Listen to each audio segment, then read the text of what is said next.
Hello, today I'm starting a new series, and this series is on composite discourses in Matthew. It's a kind of a geeky series for people who are interested in gospel scholarship and gospel historicity, and you might very well wonder why it's of interest. So the first video here today in this series is on that question. Why should we be interested? Why is it at all interesting as to whether or not there are composite discourses in Matthew? I'm going to be arguing for the position that probably there are not composite discourses in Matthew. And by doing this, I'm going to be going up against a huge consensus of scholarship, even greater than the consensus of mainstream scholars that sometimes gets brought to bear in other areas like, John making stuff up and so forth. There's an even bigger consensus, including even more, I would say, conservative scholars, that there are these so-called composite discourses in Matthew. And this also represents a change of my own view since about 2018, when I thought there was better evidence for composite discourses in Matthew. So I've changed my mind on that. And I'll be saying a bit today about why and how I changed my mind on that. So first of all, what is a composite discourse, or what would it be if it existed? A composite discourse, in broad terms, would be a discourse, a speech in a work for which the author collected sections that were said at different times, maybe historically said, maybe just recorded as being said somewhere else, whether the person really historically said them or not, but he finds them somewhere. And he brings them together, and then he gives them a setting, even though in that setting, the speaker did not really say all those things. And there are more conservative and less conservative versions. It could be that the speaker said some of those things in that setting, and then others have been brought from elsewhere, from other settings, and included, even though the author of the document knows that the speaker didn't say them at that time. They could all be non-historical, but yet occurring in a variety of different settings elsewhere, and then this author could come along and collect them. But the basic idea is that you're collecting sayings and putting them together and then giving them a setting that they didn't really have in your document. I want to emphasize that this is a composite discourse. If it's really a composite discourse, it's not just chunking things in without giving them a setting.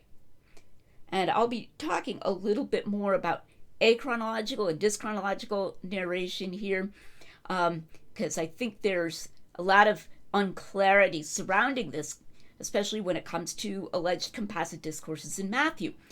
But there are places in the Gospels, there are places elsewhere where somebody's just like saying, and he said this, and he said this, and he said this other thing, and not giving it a specific setting, but just kind of telling you various things that the person, in this case Jesus, said on a certain topic perhaps, or a variety of topics, but kind of combining them together, but not saying when or how he said those things.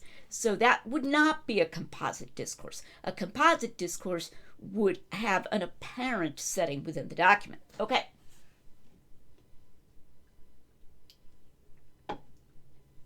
So why is it of interest to discuss whether there are composite discourses by Jesus in the book of Matthew? I'm going to give you 3 reasons. First of all, there is such a heavy-handed use of the bandwagon fallacy and the argument from consensus in defending the idea that Matthew used composite discourses that I think it should attract our attention. There's a saying in Shakespeare, methinks the lady doth protest too much, whenever you find yourself getting sort of clobbered over the head with consensus, that doesn't necessarily mean that it isn't true. If somebody's just really going to town on the consensus that Jesus existed and that Jesus mythicism is false, as it happens, there is overwhelming evidence that Jesus existed and Jesus mythicism is false. Though I would rather emphasize that evidence than emphasize the consensus. But to some extent, that's a rhetorical matter. In any event, in and of itself, I think it naturally attracts attention, especially from people like me who are mavericks sometimes within the world of New Testament scholarship, when someone's just whacking you with that, like, you are just an idiot if you don't agree with this because everybody agrees with this. And I'll be talking about a case where that was done to me, which drew my attention to it. All right, second, very important, the claim that there are just definitely, beyond all question, composite discourses in Matthew is used to push dischronological narration, and the claim that the gospel authors engaged in dischronological narration. Now, I've argued that they never did that. So, would composite discourses be a counterexample to that? It's certainly used that way. Let me distinguish again, in case you didn't run across it in one of my books, one of my other videos, what is dischronological narration, and as opposed to what? Well, as opposed to what I've called achronological narration. Achronological narration is narrating without intending to give a temporal indicator. Perhaps you don't intend to give an indicator of how long something took, or perhaps you don't intend to give an indicator of what order things happened in, or when they happened. There are illustrations of this all the time in our daily lives. Yesterday I went to the bank and I went to the dentist and I went to the store. I'm not saying per se that I did it in that order. Sometimes when a person speaking or an author writing narrates achronologically, people get the impression of a chronology, but if that wasn't the intention of the author, then that's an incorrect impression. And there's lots of achronological narration in the Gospels. But dischronological narration occurs when a speaker or author does intend to give the impression, at least within his story world, as we might say, that something happened in that order, or that it took that amount of time. And then if you get the impression within his story that it happened in that order or at that time or took that amount of time, you're getting the impression he's trying to give you, but he knows it didn't really happen that way. He's changing it for purposes of his story. Now, we do find this in movies based on true events. An example I often give is that the runner, Harold Abrams, did not meet the woman he eventually married at the time that it's portrayed in the movie Chariots of Fire. So that's dischronological narration. They're showing him meeting this woman named Sybil at that time, and they're dating, and she's trying to sort of help him and encourage him at the time that he's preparing for the Olympics. And that wasn't the way it really happened. Now, it's just a movie, so we know that things can be changed. But undeniably, in the story world of the movie, it's happening at a time different from the time that it really happened. But I've argued that the gospel authors never did this, and that their audiences did not think of them the way we think of movies, and just, oh, well, it's just a movie. So probably they've changed some stuff, even though we don't know that they've changed them. I don't think that's how the audience has thought of that. I've argued about this at length in The Mirror of the Mask. And by the way, this series is based upon an appendix on Matthean Discourses to The Mirror of the Mask. So you can get it in here, audio and video content, at least some of it, even if you haven't read the book. Okay, so if Matthew was collecting sayings of Jesus, putting them together, and then trying to make it look in his story world like it happened, like he gave them all on a single occasion. But and he expected that his readers would at least understand that within the story world. But he knew that Jesus didn't really give them all on a single occasion, and that would be dischronological narration. So we're told, everybody believes that Matthew gave composite discourses to Jesus that were not really uttered on those occasions. So there has to be dischronological narration. And there was a time when I thought there might be composite discourses in Matthew, and I was thinking of it vaguely as achronological narration. And I imagine there are quite a number of conservatives out there who think of it that way as well, pastors and scholars. But I'm going to be reading some quotations from D.A. Carson today that really emphasize the fact that doesn't work to consider it achronological narration. So it's used to push dischronological narration. So is this a counterexample to the position I've taken that the gospel authors never engaged in dischronological narration? And then thirdly, and perhaps most surprisingly, it's sometimes used to undermine the Gospel of John.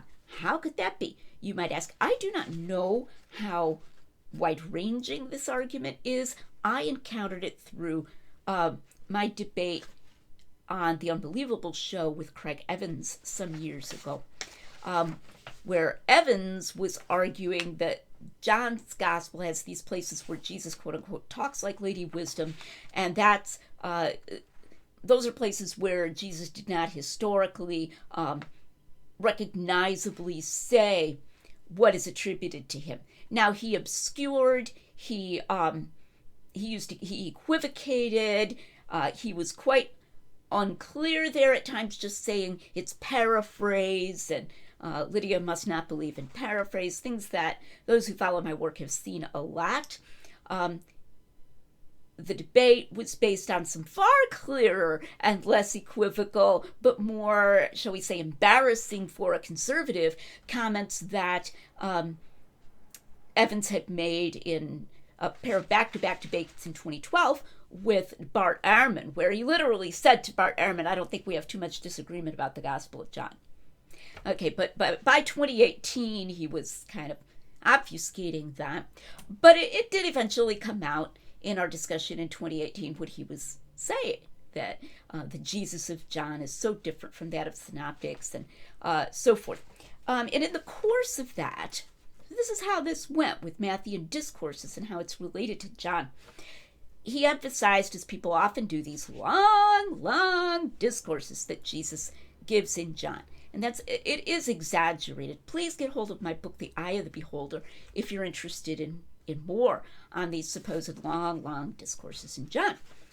In response, I pointed out that actually Jesus appears to speak for longer at one time in the Sermon on the Mount in Matthew than in any of the allegedly long discourses in John.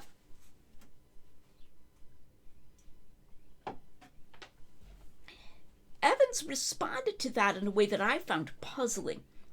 And in the context of the debate, there wasn't time to kind of draw out his unspoken premises as to why he thought this was relevant. But he just came back and said very dismissively, all critical scholars, he said all critical scholars believe that those discourses in Matthew are composite. So then he's implying that it was irrelevant. Like, why was I bringing this up to defend John? Now, in response, what I said was, I don't know, if you're going to insist that the discourses are composite in Matthew, why couldn't they be composite in John, but with all of the collected material being historical? I wouldn't make that same response now.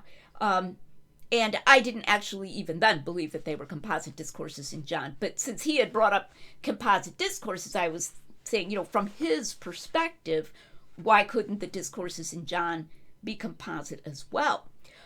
But I also said I was open to composite discourses and in Matthew. And, sometimes I felt like in that debate with Dr. Evans, he was like literally turning off his earphones when I was talking, because I would say something and then he'd come back as if I hadn't even said that. So, for example, I said 4 times that I wasn't arguing for absolutely verbatim recording of Jesus' words in the Gospels. And yet he still, and even later, said that his disagreement with me was that I thought that all of these things were recorded verbatim, and he didn't. It was like he just ignored what I said and blatantly strawmanned me. And the same thing seemed to happen with my saying I was open to composite discourses. As I suggest in The Mirror of the Mask, maybe I didn't sound enthusiastic enough about it, but he was very dismissive. Now, why would the existence of composite discourses in Matthew somehow undermine an argument for John's historicity? Well, here's how I see that going tacitly in his mind. He didn't spell it out, how this was supposed to help his case, that John embellished and elaborated Jesus' words to make these long, long discourses. I think the idea goes something like this. The idea would be that in order for all the sayings in the Sermon on the Mount, the individual sayings, the short bits that make it up, to be historical, nobody had to remember anything long. Now, he didn't give these premises, but he just, brought it up like, well, they're composite discourses in Matthew, so that doesn't count as a counterexample to the claim that John is so unusual because he has these long discourses. So I think an unstated premise here is, well, all the material in the Sermon on the Mount could be historical, but in order to remember it, different people could remember things from different occasions, none of which were very long, and then Matthew put them together. But in John, when Jesus speaks over kind of a long period of time, I mean, Evans is still exaggerating how long it really is without some interaction and so forth, but says he said he goes on and on for many verses. Anyway, it's more organic. Okay, these places, like the discussion of the true vine, I am the true vine, in John 15. It's got an organic connection. It doesn't look like aphorisms being short sayings.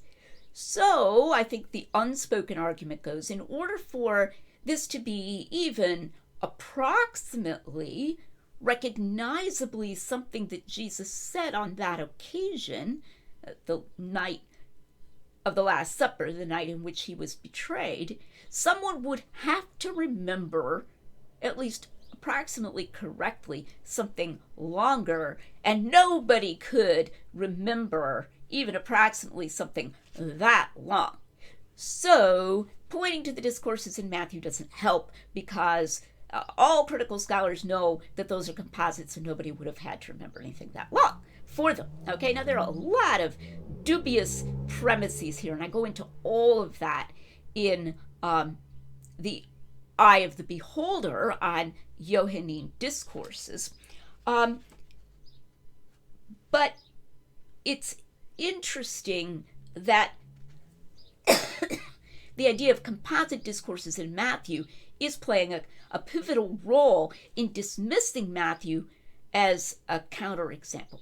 Because the argument is, John looks so weird. John looks so different. He's completely different from the synoptics. Like, for instance, there are all of these long, long discourses in John, and you just don't find that in the synoptics. And I'm like, well, yeah, you do, right there. There's the Sermon on the Mount. And so then, and others, like the commissioning discourse for the disciples, we'll be talking about Matthew 10, and then to dismiss those, the move is to dismiss those, they don't count. John still looks weird because they're not so organically connected, and they're more aphoristic, and so they're composite. Okay, but John's couldn't be composite. That's the unstated way of using this against that defense of John as not being so unusual after all. Okay, I hope you follow that. So, and I don't know how many people do exactly what Evans was doing there, but I think it's relevant, especially since he said this about all critical scholars. Well, I'm going to move to that now. What's a critical scholar? This is a digression, but it's one that's close to my heart, and I planned to give it as part of this introductory video because of the way that Evans used that. The term critical scholar gets used approvingly all the time, as even by Christian scholars, as an attempt to place either themselves on a good side of scholarship or other people who disagree with them on a bad side of scholarship. You're not a critical scholar if you think that, and so forth. And there really is a slide that takes place all the time, to the point where at this point I only use critical scholars to refer to people I disagree with. Okay, you could use it in a neutral way, but it's never used just neutrally like that. So here's how the slide goes. First, you start with good things and include those and use those to define a critical scholar. So a critical scholar is rigorous. A critical scholar is someone who doesn't bring his theological presuppositions in and just argue from those. Maybe if you're a presuppositionalist, you think that's bad, not good, but usually from a scholar that's considered a good thing, that you're going to try to make historical arguments that someone ought to recognize even if he doesn't share your theological presuppositions. By itself, I think that's good. I'm an evidentialist. All right. Another good thing would be a critical scholar is informed. He's well informed. He knows what other scholars, including more liberal scholars, have said. So he doesn't just say, well, of course, Jesus said all this at one time, or of course this is, and look like he's naive, he's just completely uninformed of the scholarly consensus, so that even if he's going to go against it, he at least goes against it knowingly, okay? And of course, Evans was using all those approving connotations to imply that I'm on the other side of that. I'm naive, I'm uninformed, etc. All critical scholars believe that, Matthew used composite discourses, which somehow didn't get interrupted even when I said, okay, maybe Matthew used composite discourses, because at the time I was more open to that. Okay, but then there's a slide from those good things, being rigorous, being well informed, being making historical arguments without assuming theological premises, a slide over to agreeing with particular conclusions and a particular way of approaching the Gospels. So that then by definition, if you don't agree with those conclusions, like you don't think Matthew used composite discourses, you can't be a critical scholar, but you get to define critical scholar as in connection with certain conclusions that you come to. Okay, but of course those can come apart. You could be well-informed, rigorous, and not bringing in theological presuppositions and still disagree with those conclusions. Another kind of in-between, what we might call methodological conclusion that it's often used to insist on is what I've called the passage-by-passage approach. That if you're a critical scholar, you don't have even a concept that you employ of holistic reliability of a gospel document. The only way you could do that would be if you were dragging in a theological presupposition. Well, that's not true. As I've pointed out again and again, with our friends, with authors, and so forth, we do draw conclusions, and rightly draw conclusions, about their being so reliable that at least if they say something that's a pretty strong prima facie case that it happened, because we know them to be careful and so forth. We don't have to take each separate statement, each separate saying, each separate passage, and have a separate, argument or criterion that happened. Very, very few scholars, even conservative scholars, have pushed back on this invidious use of the concept of critical scholarship and passage by passage approach. Craig Blomberg is one. He very explicitly discussed this in his book on John. And D.A. Carson, whom I'm going to quote in a minute here, have both said no, it can be completely historically acceptable and rigorous to have a holistic concept of reliability. So there's that slide that, oh yeah, critical scholar just means that you're careful and you're rigorous and you're neutral and you're well informed. And then over here it's, and if you think this, you're not a critical scholar. You've got to agree with this way of approaching the Gospels passage by passage, and you got to agree with this conclusion, and so forth. Okay. So is D.A. Carson a critical scholar? The reason I ask this question is because Evans made that very strong statement. All critical scholars think that Matthew used composite discourses, but Carson doesn't. I didn't know that at the time of that debate with Evans. Okay. I found it out only later, and the way I like to put it is it kind of stiffened my spine. Later, when I was reading Carson's commentary on Matthew, that he doesn't. So is he a critical scholar or isn't he? Well, he's certainly well informed. He knows that this conclusion is not shared by a lot of other scholars. And he makes careful arguments. He's rigorous, even if you disagree with him here. Okay? And he's arguing in a non-theological way. Okay? That he doesn't think there's evidence that there was a genre of composite discourses, and he's pointing to reasons for that, not just we can't accept that because, we're inerrantists or whatever. So he should, on the basis of the first set of positive characteristics, count as a critical scholar. Now, it's entirely possible that Craig Evans just didn't know that D.A. Carson takes this position. I realize that. But would he still say all critical scholars think this if he knew that Carson's a counterexample? I don't know. But it's useful to know that Carson is a counterexample. So now I'm going to read a couple of quotations from Carson's Matthew commentary, and then I'll wrap up this introductory video. All right. Quote, as Matthew's gospel stands, we must weigh two disparate pieces of evidence. One, that all 5 of Matthew's discourses are bracketed by introductory and concluding remarks that cannot fail to give the impression that he presents his discourses as not only authentic, but delivered by Jesus on the specified occasions. And 2, that many individual bits of each discourse find synoptic parallels in other settings. Many think the second point to be so strong that they conclude that Matthew himself composed the discourses. Conservative writers in this camp say that all of Jesus' sayings are authentic, but that Matthew brought them together in their present form. Therefore, the first piece of evidence has to be reinterpreted, i.e., the introductory and concluding notes framing each of Matthew's discourses are seen as artistic compositional devices. A more subtle approach is to say that Jesus actually did deliver a discourse on each of the 5 occasions specified, but that not all of the material Matthew records is from that occasion. In other words, the evangelist has added certain footnotes of his own at a time when orthography was much more flexible and there were no convenient ways to indicate what he was doing.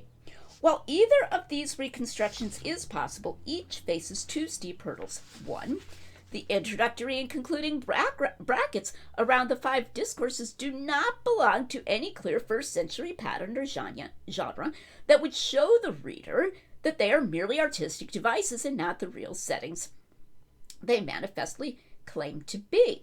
And 2, it is remarkable that each conclusion sweeps together all of the sayings of the preceding discourse under some such rubric as, quote, when Jesus had finished saying these things.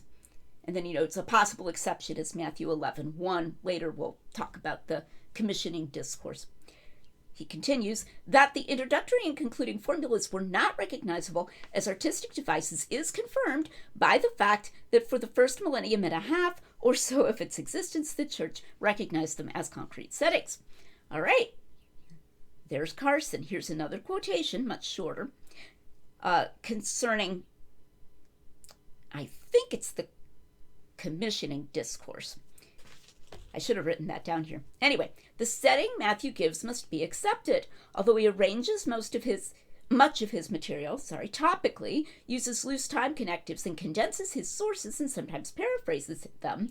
There is no convincing evidence that Matthew invents settings, nor will appeal to some elusive genre suffice.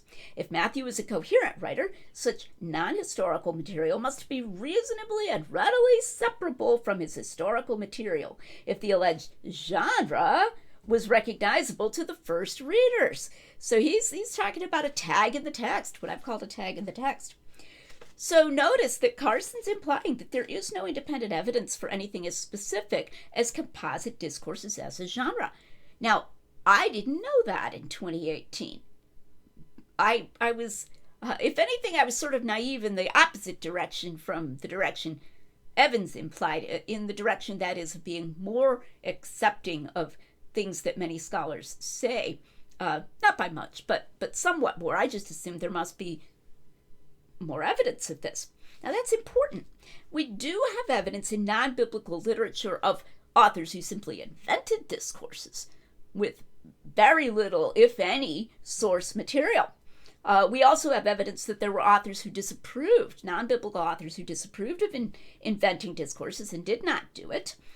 So the fact that some authors did it, made up discourses, or approved of it is very weak as an argument that the gospel authors or Acts did it. In other words, it wasn't a case where like everybody just knew that this could be done and they took discourses historicity with a grain of salt. By no means, but some did. Recently, I've been highlighting my older series on speeches in Acts. I thought of redoing that, and then I said, let me look and see if I already did this, and discovered that I did. So on my author page on Facebook, I've given links recently to my 3-part series from 2 years ago on speeches in Acts. But I used to think that there was independent evidence for this more conservative sort of semi-invention. I was vaguely thinking that composite discourses that collected historical material and then gave them a setting that didn't apply to all of the material was just a kind of achronological narration. But it really looks like there isn't such independent evidence. So in this series, we're going to turn to the evidence from within the synoptic gospels that moves so many scholars to be so very confident that there are composite discourses in Matthew. And we're going to be arguing that it is by no means as knocked down as it is portrayed, not even close, which is something that Carson is saying as well. So I hope you'll come back for this series as we go on and enjoy it here at the Lydia McGrew YouTube and podcast channel.